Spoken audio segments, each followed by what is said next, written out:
فيديو اليوم راح نحكي لكم على جريمة من أغمض الجرائم في أمريكا، حتى المحققين وما لقوا-لهاش تفسير. ومن بين الاحتمالات اللي حطوها هي أنها وقعت بسبب لعبة جيم. تبعوا معايا. في 2013 بفندق سيسيل بلوس أنجلوس عيطوا زوز عباد لإدارة الفندق وقالوا لهم باللي المات العين اكحل توت. لهنا عمل الإدارة شكوا باللي تيوات كش ما فيهم. من وراها زعيتوا نزلاء وحيد خلاف يشكيوا بنفس الأمر، قالوا لهم باللي طعم المات العين يعيف ويدور القلب. من وراها زعيتوا حيد خلاف يشكيوا من نفس الحاجة، قالوا لهم باللي المات العين اكحل وفيه ريحة لا تطاق. وإدارة الفندق بعد الشكاوي هذه كاملة ما زالت شكا باللي التيوات كش ما فيهم، وزاد اتصلوا بإدارة الفندق بصح المرة هذه الشكوى من نوع آخر. اتصلت بهم واحدة وطلبت منهم باه يبدلوا لها الغرفة. وعلاه؟ قلت لهم الإنسانة اللي راني حاجزة معها الغرفة تتصرف تصرفات غريبة بزاف لدرجة أني خفت نقعد معاها. فاتوا أسبوعين وواحد ما زاد شكا على الميمان هذيك، حتى اتصل بهم واحد وقال لهم باللي تجربة في الفندق هذه من أعيف التجارب اللي عشتها. قال لهم الماء يشبه للعفن وزد اكحل وفيها الريحة. أسوأ تجربة درتها في فندق هي الفندق تاعكم. من وراء بعد الاتصال هذا قرر مدير الفندق أنه يبعث رجال صيانة يشوفوا التيوات وش بيهم. الغريب في الأمر أنهم لقوا التيوات هذيك لا بأس عليها، فشكوا قدر يكون المشكل في خزانات المياه وقرروا يروحوا يشوفوها. الفندق هذا فيه 4 خزانات مياه وجايين على سطح الفندق اللي فيه اكثر من 10 توابق وموصولين بأجهزة إنذار. واحد كي حب يحل الخزان هذاك راح توصل للإدارة إنذارات، يعني مش أي واحد يقدر يوصل للخزان ومش أي واحد يقدر يحله.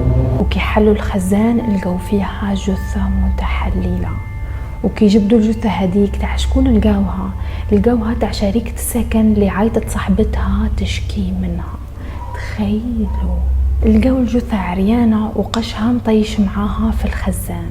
الجثة هذه تاع طفلة اسمها إلسا لاما، عمرها 21 سنة ومن أصول صينية.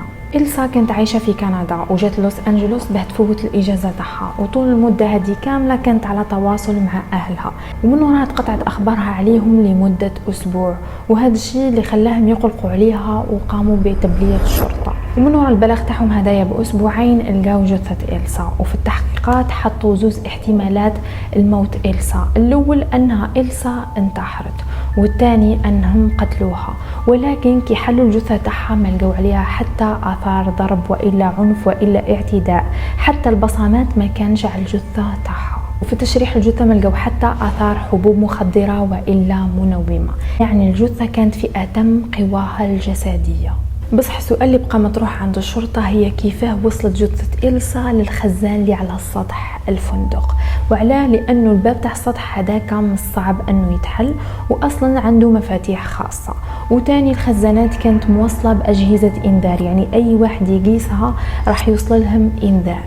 ونفرضوا أنه إلسا قتلوها وطلعوا طيشوها في هذاك الخزان، كيفاه أصلا الإنسان هذايا قدر أنه يطلع للسطح هذاك يطيش الجثة تاعها في الخزان ويعاود يرجع بلا ما يفيق بيه حتى واحد؟ يعني الاحتمال هذايا كان غير قابل للتصديق. ولهنا بدات النظريات بزاف تفسر سبب موت إلسا بهذيك الطريقة، ومن بين هذيك النظريات حطوا أنها ماتت بسبب لعبة المصعد The Elevator Game.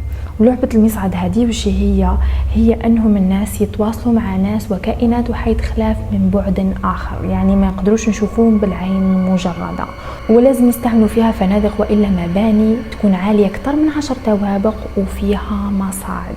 وحتى أنه كاميرات الفندق رصدت إلسا في المصعد، وكانت الحالة تاعها غريبة، بين كل خايفة من حاجة ولا هاربة من حاجة، يعني حالتها غير مفهومة. اللعبة هذه شاعت بزاف في كوريا والبلدان اللي مجاورتها، والأساس تاعها أنهم يتواصلوا مع الكائنات اللي كاينة في البعد الآخر ويروحوا عندهم. ومن المهام اللي كاينة في اللعبة هذه أنهم يوصلوا لبلاصة فيها الظلمة خلاه، يعني قطرة تاع ضوء ما يكونش فيها. والمحللين تاع القضية هذه يقولوا باللي مستحيل يقدر واحد يهز الجثة تاع إلسا ويطيشها في الخزان إلا إذا انتقلت إلسا وحدها من بعد إلى بعد آخر وحطها في هذاك الخزان. دركا قولوا لي انتم، اسكو تأمنوا باللي الإنسان يقدر يتواصل مع الكائنات من العالم الآخر ويقدر يروح عندهم وإلا لا؟